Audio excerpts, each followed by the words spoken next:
Hello students. तो आज हम हिस्ट्री की क्लास का नेक्स्ट टॉपिक करेंगे बौद्ध धर्म।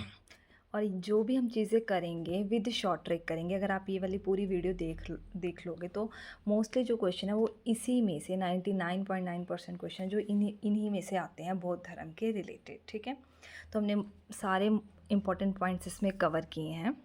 तो हम स्टार्ट करते हैं बौद्ध धर्म के फाउंडर से कि तो इनके फाउंडर कौन है? महात्मा बुद्ध जी। महात्मा बुद्ध का ही दूसरा नाम क्या है? गौतम बुद्ध। तो कई बार कन्फ्यूज़न हो जाती है कि महात्मा बुद्ध कौन थे, गौतम बुद्ध कौन थे। तो ये दोनों सेम ही थे। महात्मा बुद्ध को हम गौतम बुद्ध भी बोलते हैं और महात्मा बुद्ध को लाइट ऑफ एशिया कहा जाता है। ठीक है, इनके फाउंडर का पता चल गया। अब हम इनके बारे में महात्मा बुद्ध के जन्म, मृत्यु, माता पिता, पत्नी के बारे में पढ़ेंगे। ठीक है, तो सबसे पहले हम पढ़ेंगे इनका जन्म। इनका जन्म हुआ था 563 BC। कहाँ पर इनका जन्म हुआ था? कपिलवस्तु के ल्यूमिनी में। और ये अब ये कहाँ पर स्थित है? नेपाल में। तो अब इसको कैसे याद करेंगे? देखो, जब जन्म होता है तो किसी का बर्थ होता है तो हम खुशी से क्या करते हैं? क्लैपिंग करते हैं। तो क्लैपिंग से क्लैप और कपिल वस्तु। अब किसी बच्चे का बर्थ होता है तो उसको क्या करते हैं? सबसे पहले जब बर्थ होता है तो खुशी से क्लैपिंग करते हैं। उसको क्या पहनाते हैं? लंगोट पहनाई जाती है पहले, है ना। तो लुंगी या फिर लंगोट, लुंगी से आप क्या कर लोगे? ल्यूमिनी। ठीक है, कपिल वस्तु के ल्यूमिनी से। देखो, आपको क्या होता है कि आंसर में से 4 टिक करने होते हैं। तो जन्म, आपको ये नहीं है कि पूरा एग्जैक्ट ये वर्ड्स याद रखने होते हैं।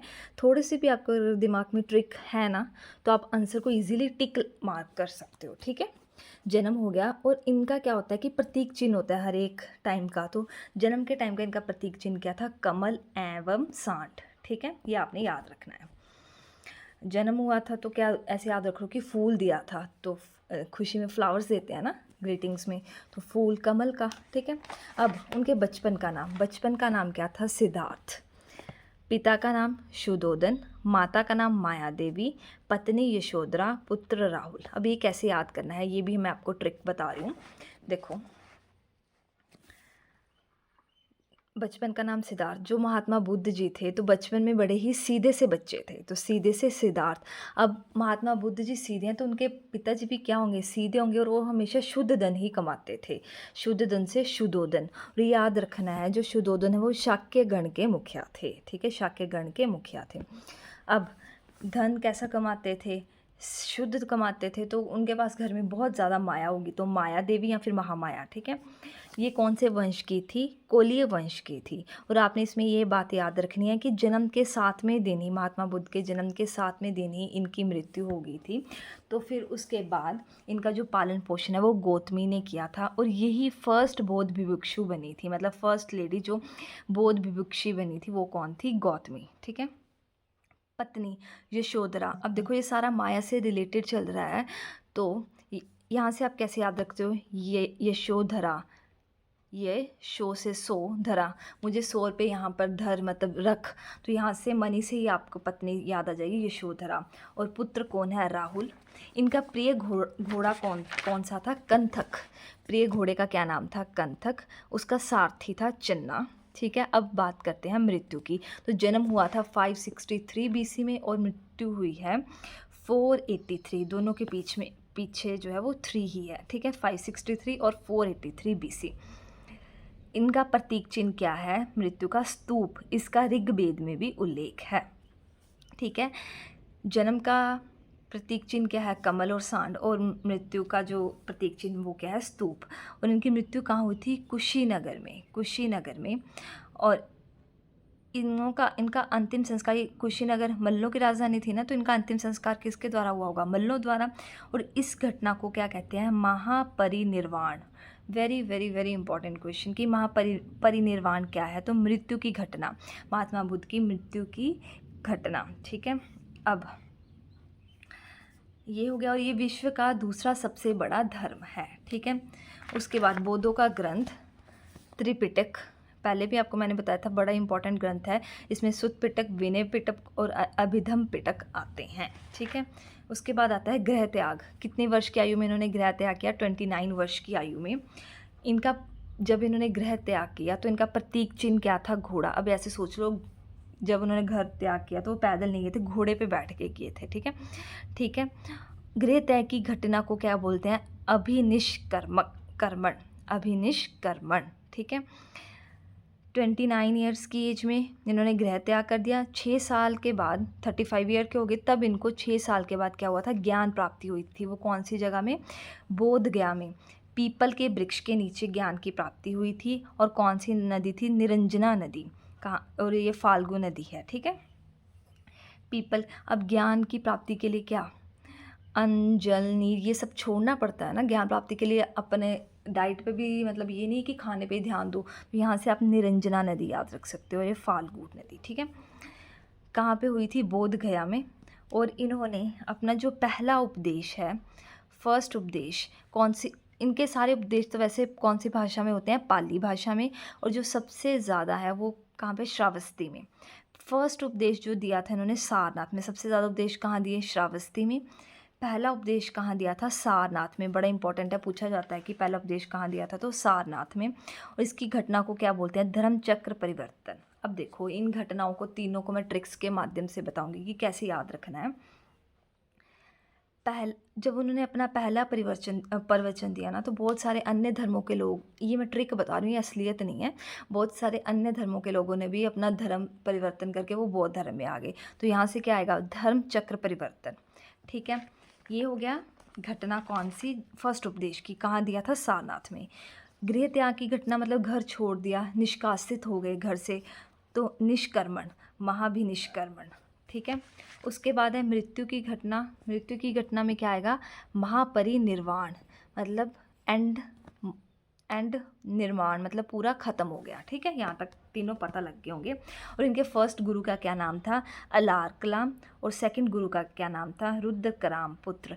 ये सब गुरु मैंने आपको अलार कलाम अलार्म से ट्रिक से बताए हैं पिछली वीडियोस में कि गुरु और उनके शिष्य सारी, वो आप देख सकते हो। उसके बाद प्रमुख त्यौहार, इनका प्रमुख त्यौहार है विशाख पूर्णिमा। ठीक है, इनके अनुयायी दो टाइप के होते थे, भिभुक्षुक और उपासक। भिभुक्षुक क्या होते हैं, प्रचार के लिए संन्यास, प्रचार करने के लिए क्या करते थे, संन्यास ले लेते थे। पर जो उपासक थे वो गृहस्थ जीवन व्यतीत करते हुए ही प्रचार करते थे बौद्ध धर्म का। और बौद्ध धर्म में प्रवेश करने के लिए जो न्यूनतम आयु कितनी बताई गई है, 15 ईयर्स। ठीक है, फर्स्ट बौद्ध भिक्षु जो चीन आया था वो कौन था, नागार्जुन। नागार्जुन को भारत का क्या बोलते हैं, आइंस्टाइन। इसकी भी मैंने आपको ट्रिक बताई थी कि कैसे याद करना है कि अर्जुन को किसने काटा, नाग ने काटा, तो किसके पास गया, डॉक्टर के पास गया। और डॉक्टर्स का दिमाग कैसा होता है, आइंस्टाइन जैसा। तो ऐसे आप याद कर सकते हो। ठीक है, नागा अर्जुन किसके दरबार में आया था, कनिष्क के दरबार में। ठीक है, नागार्जुन ने पारा की खोज की और शून्य का सिद्धांत दिया। ये एक्स्ट्रा आपके लिए नॉलेज है। ठीक है, उसके बाद प्रमुख बौद्ध शिक्षा केंद्र, सबसे important, very very very important, ये पूछा जाता है विक्रमशिला। ये कहाँ पर है, ये सारे बिहार में ही हैं। ठीक है, लास्ट वाला बस सोमपुर जो है वो बांग्लादेश में है, ये बिहार में है। और इसका निर्माण किसने करवाया था, विक्रमशिला का धर्मपाल ने।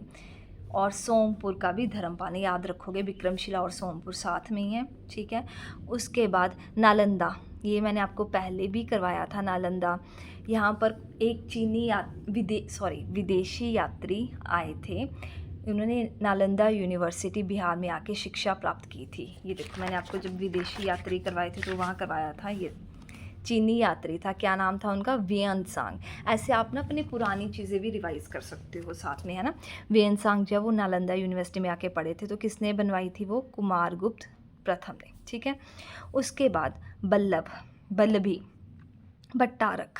अब देखो भट्टा यहाँ से ट्रिक बता रही हूँ इनको याद करने की, भट्टारक की। भट्टा किसका होता है, भट्टा टीन का ना, ईंटों के भट्टे होते हैं बड़े बड़े, और उन इतने लंबे लंबे और बड़े बड़े, अगर आपने देखे होंगे वो ईंटों के भट्टे, उनके ऊपर क्या होता है, रोशनी लगाई होती है, लाइट लगाई होती है, बल्लभ लगाया होता है। तो भट्टा रक मतलब रॉक्स, पत्थर, यहाँ से भट्टारक और बल्लभी जी। ठीक है जी, उसके बाद ओदंतपुरी, गोपाल से वर्ड आएगा गोलगप्पे, प से पूरी, गोलगप्पे पूरी इतनी खा ले कि दांतों में दर्द होने लग पड़ी, ओदंतपुरी गोपाल। ठीक है, ये सारे बिहार में हैं। और सोमपुर कहाँ पर है आपका, बांग्लादेश में। अश्वघोष किसके दरबार में आया था, कनिष्क के दरबार में। बहुत ही इंपॉर्टेंट बुक है महात्मा बुद्ध जी की, अश्वघोष। कैसे इसकी ट्रिक बताई थी मैंने, बुद्ध चरित्र सौंदरानंद और सारीपुत्र प्रकरण, ये मैंने आपको बताए थे। बुद्ध चरित्र के रचयिता कौन है? अश्वघोष। वो किसके दरबार में आया था? कनिष्क। और बुद्ध चरित्र को ही बौद्धों का रामायण बोला जाता है। ठीक है, तो बुद्ध चरित्र, सौंदरानंद और सारीपुत्र, ये इम्पोर्टेंट बुक्स हैं। ठीक है, महात्मा बुद्ध जी की। और इनके लेखक कौन हैं? अश्वघोष। उसके बाद बौद्ध संगीतियाँ, वेरी वेरी वेरी इंपॉर्टेंट। ये सारी मैं आपको विद ट्रिक करवाऊंगी, आपको ये याद हो जाएंगी। पहले आप ये ट्रिक देखो कि इनका नंबरिंग कैसे याद रखनी है।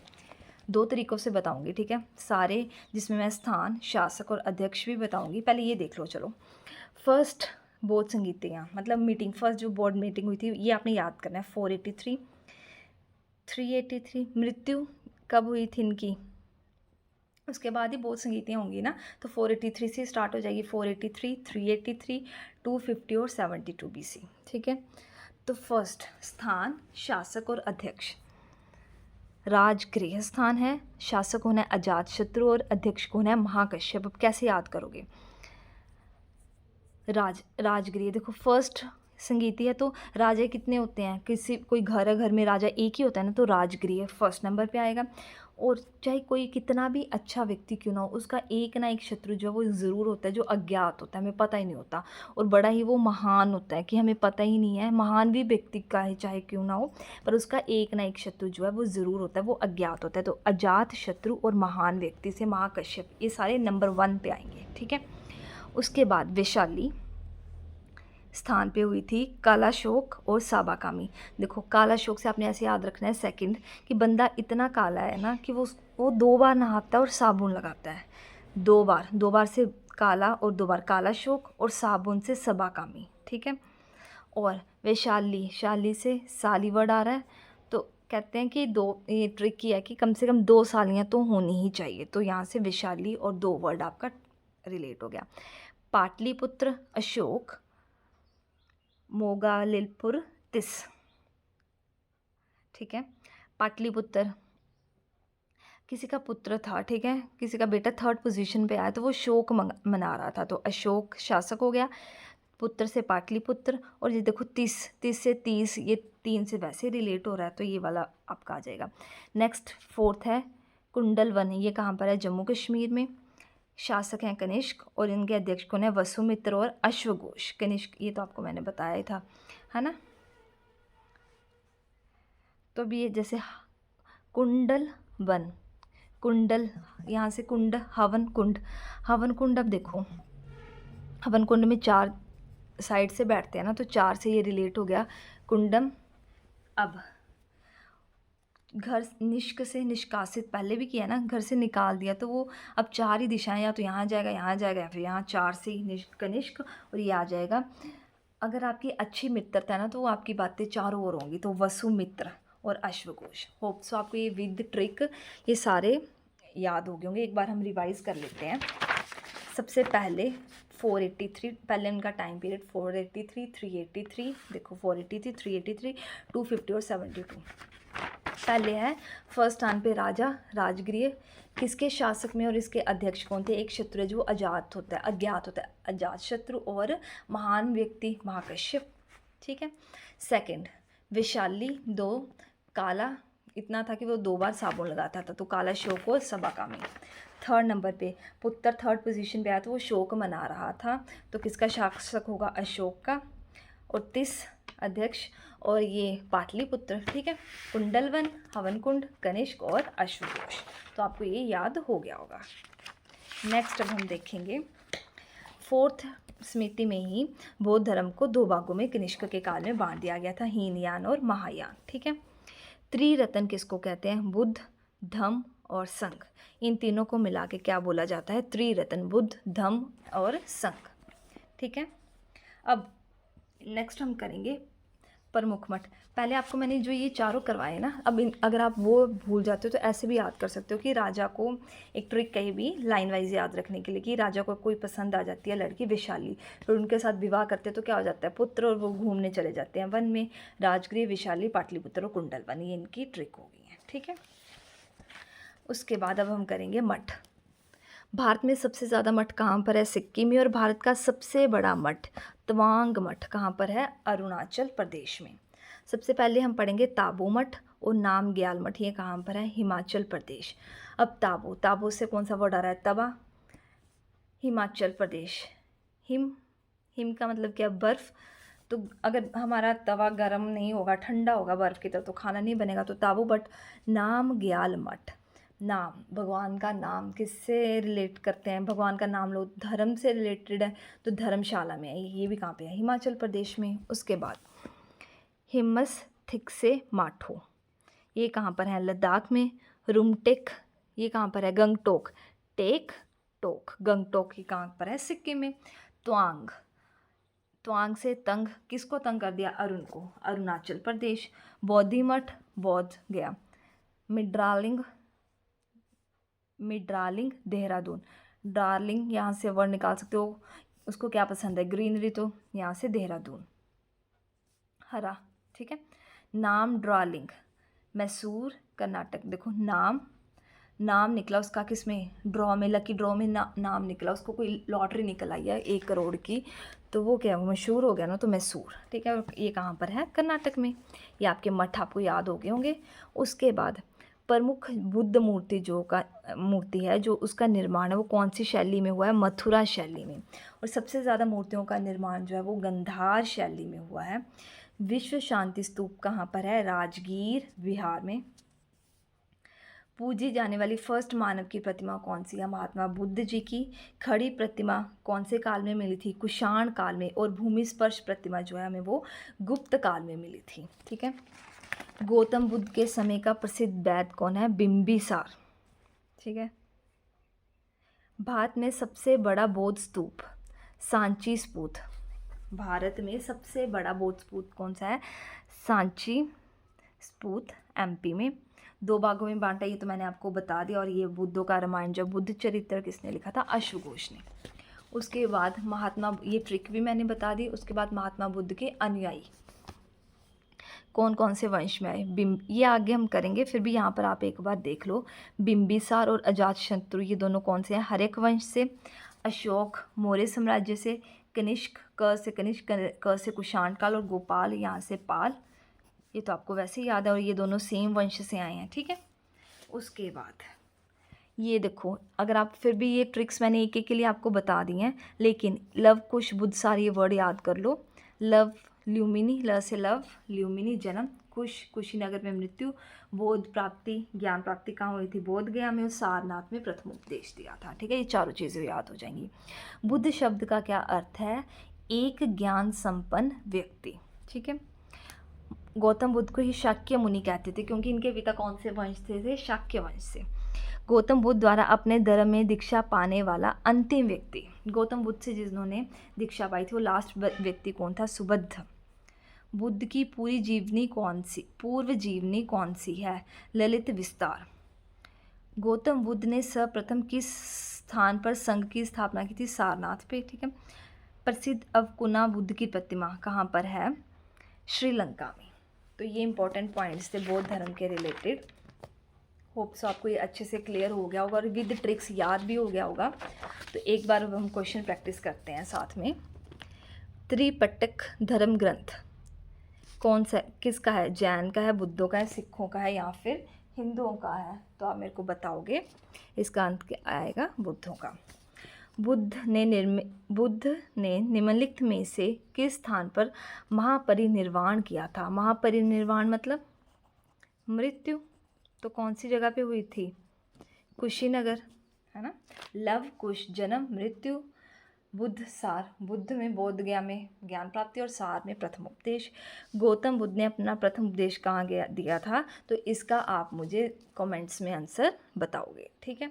होप सो आपको वीडियो अच्छी लगी होगी। Thank you so much for watching. Please like, share, comment and subscribe to my channel.